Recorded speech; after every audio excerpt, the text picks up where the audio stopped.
CRCL, stock analysis and price predictions for next week is super interesting. Is it a buy? I'll be breaking all this down in this very brief, short 1-minute video, and ultimately just observing CRCL. I get it that towards this end of the week, we just kind of started melting down. And genuinely speaking, mate, unless there is a proper double break confirmation, there's no way I'm looking to take things further up. Now, with CRCL, I've got about 34 results in the Discord, so that's Gucci.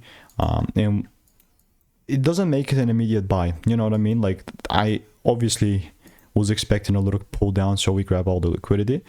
And how this looks like right now for me is that the only thing that's going to make me buy this is if the price starts breaking above 192 with a full candle close, right? If that doesn't happen, then I don't care, right? It doesn't get any freaking simpler than that. With CRCL, let's zoom out. Right, this is where we are. All I'm doing in the meantime is I'm just waiting for rules to be met. It's just that, yes, I was bullish beforehand here, and then I also got a break even because it's now always wins. But then we corrected down.